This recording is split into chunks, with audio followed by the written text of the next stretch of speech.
Kisah sholat sahabat Ansor yang terkena panah ketika bertugas jaga malam bersama seorang sahabat muhajir. Ketika baginda Rasulullah SAW dalam perjalanan pulang dari suatu peperangan, beliau waktu malam singgah di suatu tempat dan bersabda, "Siapakah yang siap menjadi petugas jaga pada malam ini?" Sayyidina Ammar bin Yasir radhiyallahu anhuma dari kalangan muhajirin dan Sayyidina Abbad bin Bishr radhiyallahu anhu dari kalangan Ansor berkata, "Kami berdua bersiap bertugas untuk jaga malam ini ya Rasulullah." Kemudian baginda Rasulullah SAW menyuruh mereka agar bertugas jaga di sebuah bukit yang kemungkinan musuh bisa datang dari arah tersebut. Keduanya pergi ke bukit tersebut. Setibanya di sana, sahabat Ansor berkata kepada saudaranya dari kaum muhajirin, "Mari kita bagi malam ini menjadi dua bagian. Bagian yang pertama, aku yang bertugas jaga dan engkau beristirahat. Bagian yang kedua, engkau yang bertugas jaga dan aku yang beristirahat. Sehingga malam ini kita dapat berjaga bersama secara bergantian. Jika terasa ada bahaya, maka yang bertugas jaga hendaknya membangunkan kawannya. Jika kita berdua berjaga bersama-sama, bisa-bisa kita mengantuk dan tertidur."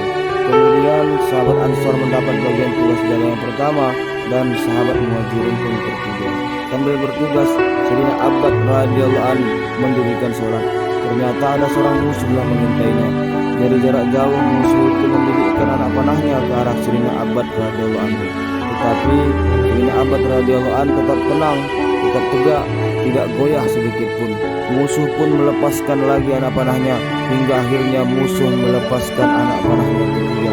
Setiap anak panah menancap di badan Sayyidina Abbad radhiyallahu anhu, ia langsung mencabut dan melemparkannya dengan tangannya. Lalu ia rukuk dan sujud dengan tenang. Selesai sholat, Sayyidina Abbad radhiyallahu anhu baru membangunkan kawannya. Ketika musuh melihat ternyata ada dua orang, dia segera melarikan diri.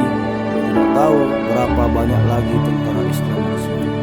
Ketika bangun, Sayyidina Ammar radhiyallahu anhu melihat darah mengalir dari bekas 3 anak panah pada tubuh Sayyidina Abbad radhiyallahu anhu. Sayyidina Ammar radhiyallahu anhu berkata kepada Sayyidina Abbad radhiyallahu anhu, "Subhanallah, mengapa engkau tidak membangunkanku dari tadi?" Sayyidina Abbad radhiyallahu anhu menjawab, "Ketika aku sholat tadi, aku mulai membaca surat Al-Kahfi dan hatiku enggan untuk rukuk sebelum menyelesaikan surat ini. Namun aku merasa khawatir aku bisa mati jika dipanah terus-menerus sehingga tugas dari baginda Rasulullah SAW tidak tertunaikan. Jika aku tidak mencemaskan hal itu, akan kuselesaikan bacaan surat itu sebelum rukuk walaupun aku harus mati." Demikianlah surat para sahabat radhiyallahu anhum dan betapa gairahnya mereka untuk sholat. Meskipun panah demi panah menancap di tubuh dan darah mengalir dari luka mereka, tidak mengubah keasyikan sholatnya sedikit.